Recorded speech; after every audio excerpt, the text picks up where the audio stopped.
안녕하세요. 올해 38살 여자입니다.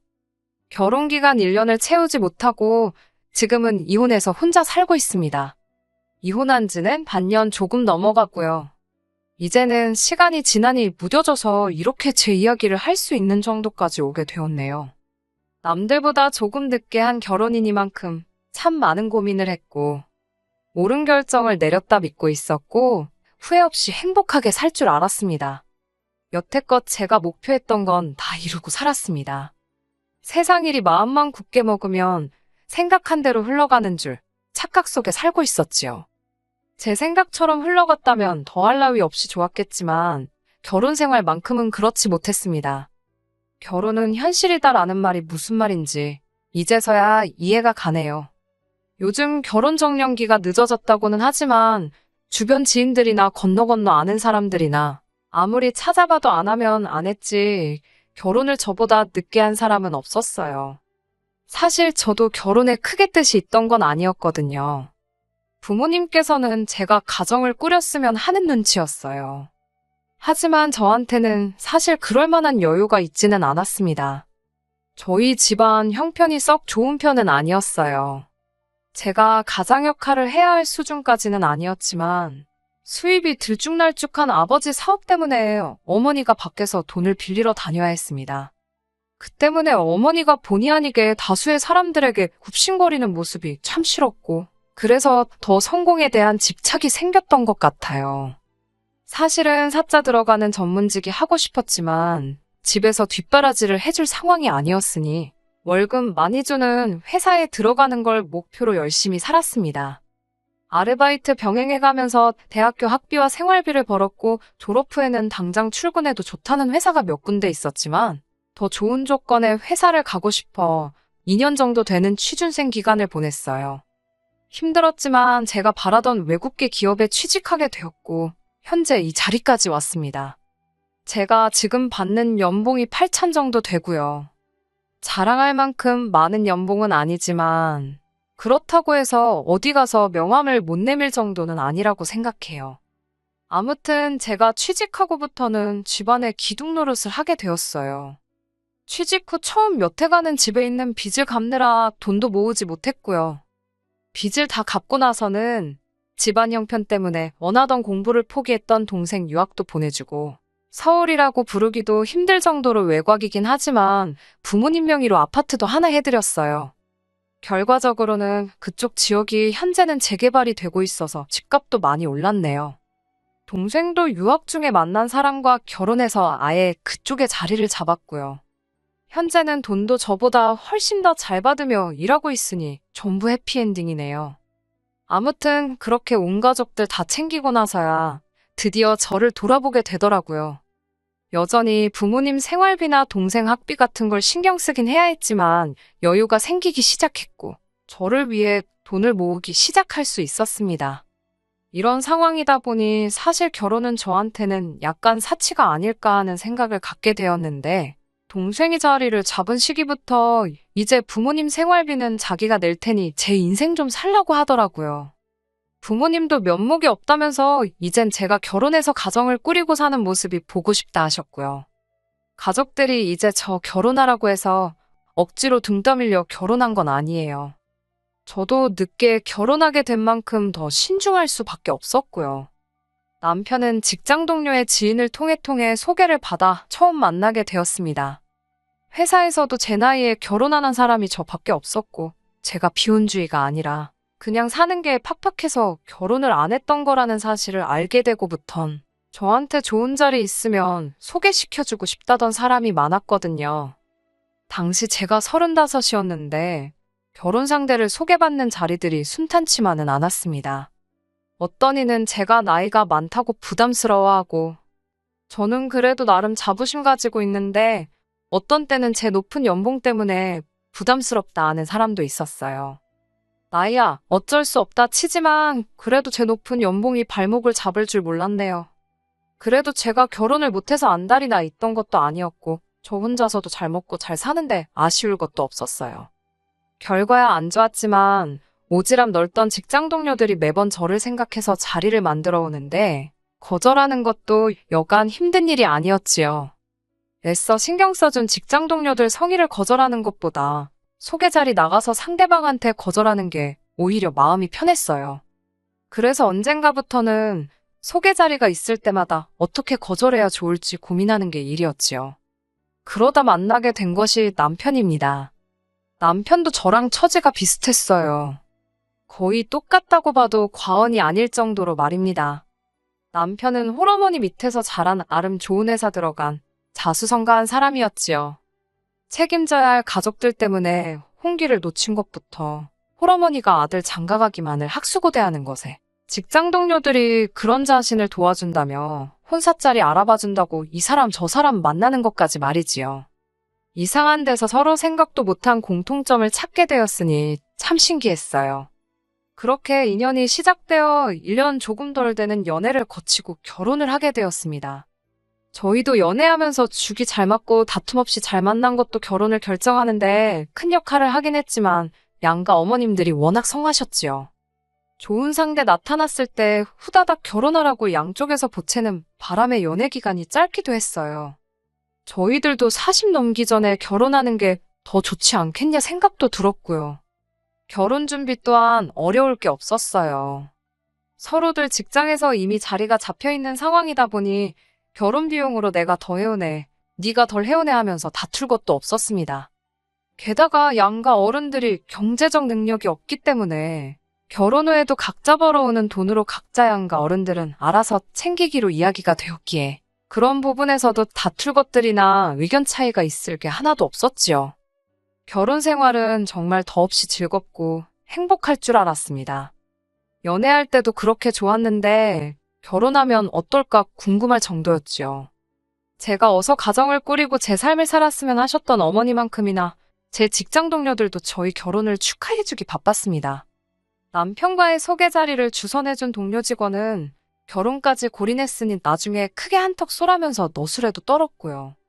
그렇게 모두의 축복 속에서 결혼하게 되었는데 이렇게 1년 만에 이혼하게 될 줄은 정말 아무도 생각지도 못한 일이었을 거예요.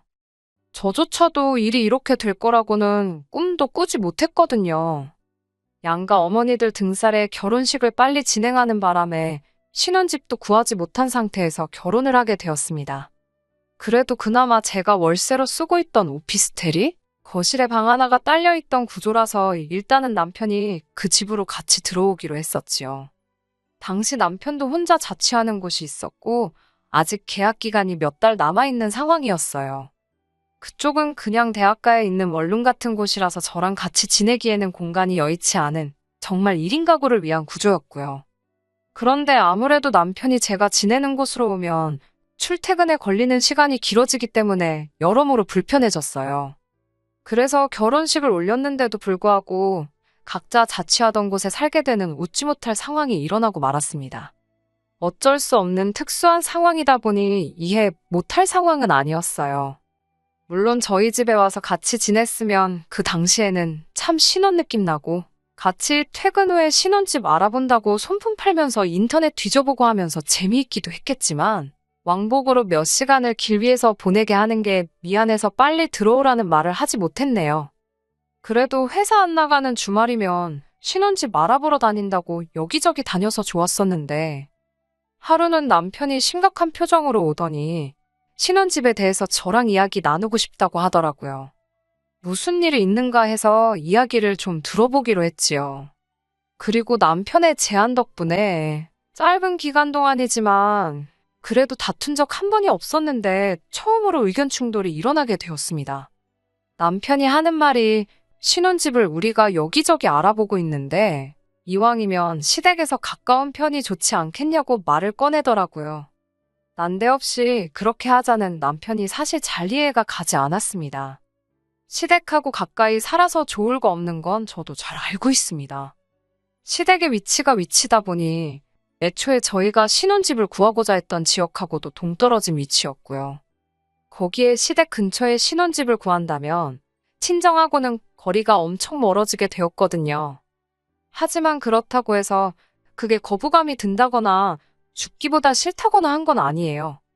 사실 당시 저한테는 어디서 사느냐가 그렇게 중요한 문제는 아니었거든요. 친정이 멀어지는 거야. 애초에 제가 혼자 떨어져 나와 자취하는 곳 위치만 생각해도 친정하고는 한참 먼 거리에 있었거든요. 그러니 친정하고 멀어지는 게 저한테는 고려할 상황은 아니었어요. 시댁에서 가깝게 살던, 친정에서 가깝게 살던 신혼집 위치는 좀 더 저희가 살아가기에 효율적인 곳이면 좋았겠다는 생각이었던지라. 그런 남편의 말이 하나도 이해가 가지 않았지요. 제가 살고 있는 집에 들어와서 사자고 했던 걸 지금 당장 출퇴근 왕복으로 1시간 더 하게 생겨서 싫다고 거절을 해놓고서는 시댁 근처로 집을 옮긴다면 지금 제가 살고 있는 데서 남편 회사까지 출근하는 시간보다 훨씬 더 많이 걸리거든요. 특히나 대중교통으로 출퇴근을 하고 있는 상황을 고려한다면 환승 같은 거 생각하면 훨씬 더 복잡하게 되는 상황이었고요. 거기에 더불어 저까지 회사에서 더 멀어지게 되는 거나 마찬가지인데 굳이 신혼집을 시댁 근처로 구해야 하는 이유가 하나도 없는 거 아니냐고 물었지요. 그랬더니 남편이 지금 출퇴근 거리를 문제 삼을 사안이냐고 하면서 자기는 지금 심각하다고 하더라고요. 홀어머니 혼자 지내시는데 출퇴근 좀 편하게 하자고 신혼집을 회사 근처로 구하는 게 말이나 되냐고 하는데 조금 어이가 없더라고요. 연애하면서 남편이 취직 후부터는 쭉 회사 근처에 혼자 살기 시작했다는 사실을 말해줬어요. 이유 또한 통금 문제 때문이었다고 저에게 분명히 말을 했습니다. 취직했다고 다 된 게 아니고 직장 동료들하고 사회생활도 해야 되고 출퇴근하면서 이동하는 시간에도 한 글자라도 더 공부를 해야지 승진도 빠를 거라 생각했다고. 자기가 힘든 환경 속에서도 부단히 노력해왔다는 사실을 자랑이라도 하듯이 저한테 이야기했던 게 똑똑히 기억나고 시기상으로 봐도 바로 얼마 전인데 말입니다. 10년이 넘는 시간을 시어머니와 떨어져 지냈으면서 이제서야 혼자 지내시는 시모가 걱정이 된다며 신혼집 위치를 시댁 근처에 구해야겠다고 하는 건 조금 말이 앞뒤가 안 맞는 거 아니냐고 했어요. 그랬더니 저희 친정부모님을 걸고 넘어지더라고요. 두 분은 함께 계시니 저는 절대 자기 마음을 이해하지 못할 거라고요. 저보고 공감 능력이 좀 떨어지는 것 같다고. 결혼 전에는 몰랐는데 달리 보인다면서 오히려 저한테 실망스럽다고 하는 거예요. 그래도 아닌 건 아닌 거라고 말했어요. 여태 같이 살아왔다면 당연히 그 부분을 감안했겠지만 너무나도 속이 보이는 발언이었으니 말입니다. 그래서 신혼집 구하는 문제가 조금 더 연기되게 되었어요. 아무래도 남편도 남편 나름대로 고집을 부리고 싶었던 것 같고 제 입장에서도 이제 시작하는 상황인데 남편이 고집 부리는 대로 다 들어줬다간 앞으로가 어떻게 될지도 뻔히 보이는 문제였기 때문입니다. 그렇다고 시까지 올렸는데 언제까지 출퇴근 편하자고 떨어져 지내는 건 말도 안 된다 생각해서 남편 자취하는 곳 계약이 끝나는 시기를 맞춰서 남편 회사 근처에 또 다른 월세를 구하게 되었습니다. 월세로 집을 구한 건 돈이 없어서가 아니고 신혼집 적당한 매물도 찾지 않은 상황에서 위치로 의견 다툼이 있다 보니 임시로 구했던 거고요. 이혼한 이 시점에서 생각해보면 서로 금전적인 걸로 얽힐 부분이 없다 보니 이게 저한테는 더 유리하게 적용했다고 봐도 무방하겠네요. 아무튼 첫 시작이 조금 삐끗하기는 했지만 신혼생활은 제법 재미있었습니다. 월세로 집을 구했다 보니 가정가구들은 다 옵션으로 들어와 있던 터라 각자 집 몇 개 들여놓은 것 빼고는 없었지만 그래도 취직 이후부터는 평생을 혼자 지냈었잖아요. 그래서 모든 게 새롭고 신경 거슬리고 불편한 점은 있었지만 그 당시에는 좋았던 점이 더 많았던 것 같습니다. 앞으로 벌어질 일이 뭔지도 모르고 그냥 좋은 게 좋은 거겠거니 하고 지내고 있던 중이었어요. 미국에서 자리 잡은 제 남동생이 일정 문제로 제 결혼식에 참석을 못했었거든요. 그 당시에 해외 입국자들에 대해서 자가격리 문제도 있고 해서 도무지 시간을 내지 못했었는데 규제가 완화되면서 동생이 시간을 내서 저 보러 오겠다고 한국을 오게 되었습니다. 남편도 처남을 처음 본다고 많이 들떠 있었고요. 자기가 외동이다 보니 남동생이 있었으면 싶었는데 처남하고 말이 잘 통하면 좋겠다고 하더라고요. 제 동생 챙겨주는 모습을 보니 저도 덩달아 기분이 좋았었고요. 그런데 동생 때문에 사건이 크게 터지고 말았습니다. 처음에는 둘이서 엄청 죽이 잘 맞는 듯 했어요. 동생도 미국 나가서 넉살이 좋아진 건지 몰라보게 부침성이 좋아져 있었고 두 사람이 매형 최고, 처남 최고 하면서 의기투합을 했습니다. 그리고 자연스럽게 처음 만난 자리가 술자리로 이어지게 되었고요. 제 동생이 술 마시면 그렇게 말이 많아지는 사람인 줄은 몰랐는데 술 먹고 이런저런 이야기를 다 하더라고요. 그런데 술 먹고 하는 말에 대부분이 거의 다 제가 고생해서 가족들 먹여 살린 이야기들이었어요. 제가 집안의 기둥 역할을 했던 거야 남편도 알고 있던 사실이었지요. 지금은 동생이 벌이가 저보다도 좋으니 부모님 생활비며 이런 거 다 책임지고 있긴 하지만 말입니다. 그런데 대화가 깊어지면서 동생이 남편한테 이런저런 이야기를 하다가 친정 부모님이 살고 계시는 집이 제가 번 돈으로 마련해준 집이라는 사실을 말했던 거예요. 집단에는 제가 할 만큼 했으니까 떨어져 살고 있지만 경제적으로는 자기가 다 책임지겠다고 남편 안심시키려고 꺼낸 말이었던 거예요. 하지만 남편은 그 사실을 듣고는 표정이 딱 변하더라고요.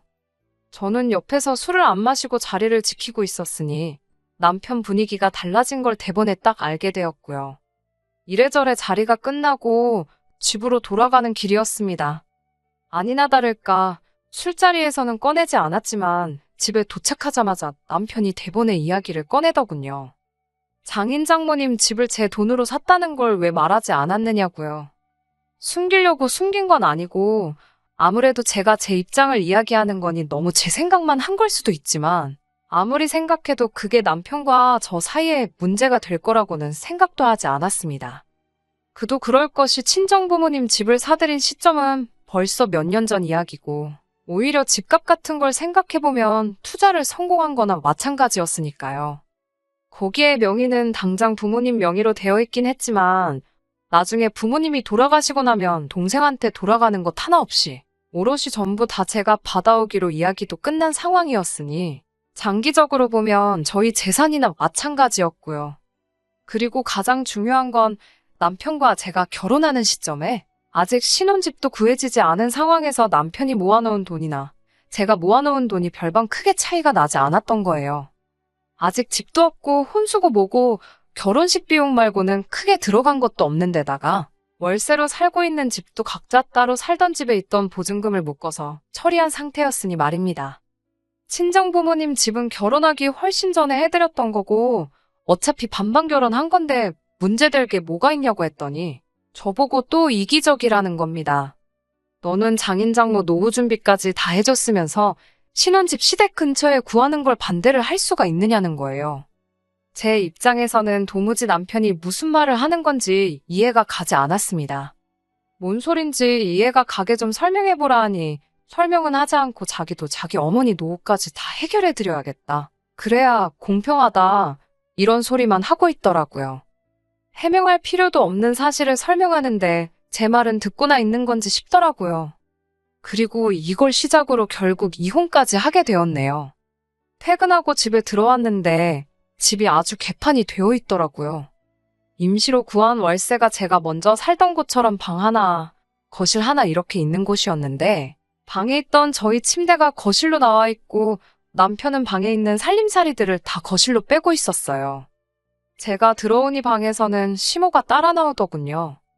저한테는 아무런 언급도 없이 월차까지 내서 시어머니 모시고 와서는 제가 회사에 있는 동안 아주 집을 마음대로 해놨더라고요.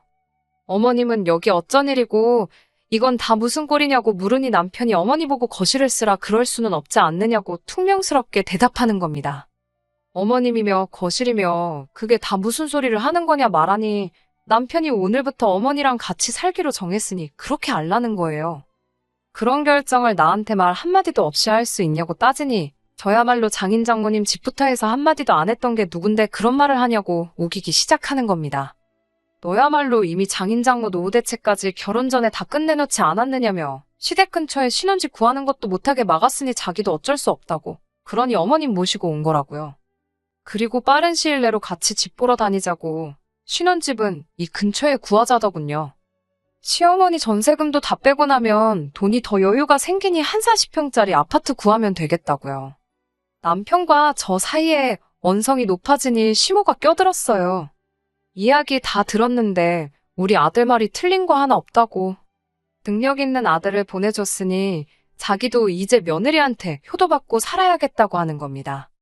집 사는데 돈까지 보태준다는데 시모가 돈도 더 해주는데 며느리가 시어머니 모시고 사는 거는 당연한 거 아니겠냐대요. 제가 돈이 모자라서 신혼집 못 구한 것도 아니고 이 나이 먹어서 능력 있는 남편한테 빌부터 살려고 취직한 것도 아닌데 시모도 지금 이 상황을 전혀 이해하고 있는 것 같지 않아 보였습니다. 오히려 그 말을 들으니 이미 처음에 신혼집 문제를 가지고 남편과 말다툼을 했을 때부터 두 사람이서 한통속이었다는 사실을 깨닫게 되었지요. 여태까지 말로 해도 자기들 말이 옳다고 저러고 있는데 어떻게 상황을 설명해봐야 나아질 거 하나도 없겠더라고요. 그 덕에 이혼해야겠다는 결심을 내리는 데까지도 그렇게 오랜 시간이 걸리지도 않았어요. 그러면 가구 배치 열심히 하라고 말하고 저는 저대로 제 짐을 다 꺼내서 싸기 시작했습니다. 시모는 그런 저를 보고 아주 생쇼를 한다고 혀를 차더군요.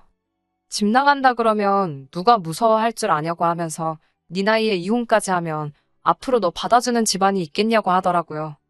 그냥 이제 상황 파악 좀 하고 자기 모시고 살면서 며느리의 도리를 다 알아놔요. 내가 혼자 살았으면 혼자 살았지 이런 꼴 보려고 결혼한 거 아니라고 딱 잘라 말했습니다. 어차피 제 짐이라고 해봐야 옷 같은 거 몇 개 말고는 챙길 것도 없어서 짐 싸는데 시간이 그렇게 오래 걸리지도 않았어요. 제가 짐 싸들고 나가는 순간까지 큰 소리 치다가 문 닫고 나가니 그제서야 똥줄이 타기라도 시작했는지 남편이 쫓아나와서 진짜 이럴 거냐고 하더라고요. 뭐가 그럴 게 다 있냐고 어차피 지금 우리 사이에 이 집에 월세 보증금 말고 처리할 게 또 없는 게 다행이라고 했습니다. 니네 엄마가 전세 보증금 들고 온다니 그 돈에서 내 돈 들어간 만큼만 보내주면 저도 길게 안 끌겠다고 딱 잘라 말했어요. 애초에 신혼집 문제로 서로 청약 문제도 있고 해서 혼인신고도 안 올려놓은 판국에 갈라서는 게 뭐가 어렵겠냐고 했지요. 남편은 제가 설마 진짜 이혼까지 하겠나 싶었나 봅니다.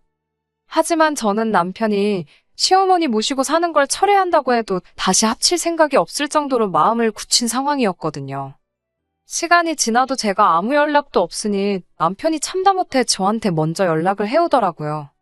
내 돈 돌려주려고 전화한 거 아니면 그냥 끊으라고 했습니다. 그리고 돈 주는 거 늦어지면 그때는 법적인 절차를 밟을 테니 알아서 하라고요. 이혼이라고 해봐야 그냥 갈라서는 거 말고는 달리할 것도 없었으니 사실 어려울 건 없었어요. 그냥 제가 그 집구석에서 짐 싸들고 나온 그 순간이 이혼한 거나 마찬가지였던 상황이지요. 하지만 이혼한 게 뭐 자랑거리는 아니니 회사에는 딱히 이 사실을 말하지는 않았습니다. 그냥 주변에서 근황에 대해 물어보면 대답 없이 쓴웃음만 짓고 넘기는 게 전부였어요. 그리고 그렇게 6개월이 지나 지금에 이르렀습니다. 그리고 얼마 전에 남편과의 만남을 주선해줬던 직장 동료가 잠깐 시간이 괜찮냐면서 조심히 저를 부르더라고요. 얼마 전에 남편을 만나 제 진짜 소식을 들었다면서. 놀리려고 온 건 아닐 테니 이야기를 들어봤네요. 저한테 사과부터 하더라고요. 남편이 심호봉양하게 하고 대리호도 바라는 그런 사람일 줄은 자기도 몰랐다고요. 저 대신해서 시원하게 욕 한마디 해주고 왔답니다. 그리고 남편 근황에 대해서 말해주더라고요. 별로 궁금하지 않아서 자리를 뜨려고 하는데 주선해준 그 사람이 남편하고 재결합할 생각은 없냐고 물어왔습니다.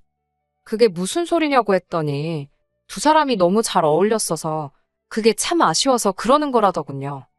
시어머니랑 남편은 다시 분가를 했고 이제 자기가 잘 타일러놨으니 시어머니 모시고 살자 할 일이 없을 거라는 거예요. 그런데 그 말을 전해주는데 그림이 퍼즐처럼 딱딱 맞춰지기 시작했어요. 딱 봐도 저랑 재결합하고 싶어 시어머니랑 분가한 게 아니잖아요. 시어머니 말 맞다는 아들이 이제 자기 뒷바라지 해줄 만큼 능력도 생겼겠다. 이제 며느리한테 수발받아가며 편하게 노후를 보낼 계획이었겠지요. 처음엔 신혼집을 시댁 근처로 구해오며 가며 며느리 효도받다가 합가할 계획이었을 거예요.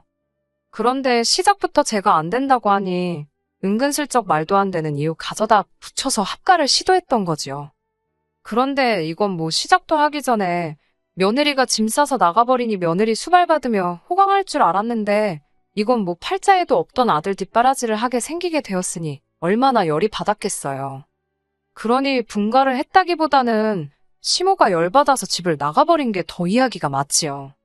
그리고 이 주선자가 제 직장 동료긴 하지만 남편과도 친한 사이였으니 다시 재결합하자는 말이 누구 머리에서 나온 말인지 딱 알겠더군요. 말 맞다나 재결 앞에서 누가 제일 이득을 보겠나요? 부모님 노후 준비도 끝내놓았겠다. 돈도 잘 벌지. 그 돈이 모이고 모이면 결국엔 남편한테 이득 아니겠어요? 이미 남편한테는 질릴 대로 질려버렸는데다가 누가 알겠어요. 또 재결합했다가 무슨 핑계를 대면서 또 시어머니 모시고 살자고 할지 말이에요. 재결합은커녕 꼴도 보기 싫고 궁금하지도 않으니 남편 소식은 이제 전해오지 말아줬으면 좋겠다고 한마디 했어요. 주선해준 사람이 정색을 하면서 저보고 사람이 그러면 안 된다고 한마디 하더군요. 두 사람 이어준 적이 체면도 있는데 만나는 신용이라도 해보고 이러나 저러나 둘이 좋아서 결혼까지 한 거 아니냐고, 다시 만나면 화해하고 행복하게 잘 살지 누가 아냐고 하더군요. 직장 동료의 친한 친구 결혼한다고 추기도 많이 했다고. 평생 혼자 살 것도 아닌데 걱정돼서 그러는 거라며 얼토당토 않는 헛소리를 짓거리더라고요. 그래서 주선자한테도 한마디 했어요. 내가 그쪽 체면의 축의금 몇 푼 때문에 내 인생을 걸어야겠냐고요. 남편 부탁받고 온 거 다 티나니까 진짜 내가 걱정돼서 그러는 거면 남 인생에 신경 끄고 사는 게 도와주는 거라고요. 동료 직원은 제 말을 듣고는 얼굴이 시뻘개져서는 아무 말도 잊지 못하고 씩씩대면서 돌아가더라고요. 결혼이란 선택은 제가 한 거예요. 주선해준 그 사람을 욕할 수는 없겠지요. 하지만 이혼이라는 결정도 제가 내렸으니 제가 알아서 하는 게 맞는 것 같습니다. 어머니도 괜히 자기 때문에 제가 결혼을 서둘러서 이렇게 된 거라 탓을 하고 제 소식을 전해들은 동생도 자기가 괜히 부모님 집 이야기를 꺼내서 이렇게 된 거라고 자책하는데 그럴 필요 없다고 했습니다. 오히려 저한테는 잘된 일이라 생각해요. 저도 늦게 시작한 연애이기도 했고 연애하는 동안에는 진심이었으니까요. 어머니가 보채지 않으셨어도 아마 결혼을 자연스럽게 생각했을 거예요. 동생이 집에 대해 이야기한 것도 언젠가는 알게 될 일일 수도 있었고 남편이 아내한테 시어머니 봉양을 강요하는 사람이라는 것도 나중에 가서 알게 되었겠지요. 차라리 이렇게 빠르게 알게 돼서 시간 낭비 안 하고 일찍 정리할 수 있었던 게 다행이라 생각합니다. 오래 혼자 지내서 그런지 아직도 혼자 지내는 게 편하네요. 한동안은 다른 생각 안 하고 바쁘다는 이유로 가보지 못했던 여행이나 배우고 싶었는데 포기했던 것들 조금씩 배우며 제 인생을 위해 살아볼 생각입니다. 끝까지 들어주셔서 감사합니다. 오늘의 사연은 여기까지입니다. 구독과 좋아요, 알람 설정 부탁드리고 더 좋은 사연으로 다시 찾아뵙겠습니다. 감사합니다.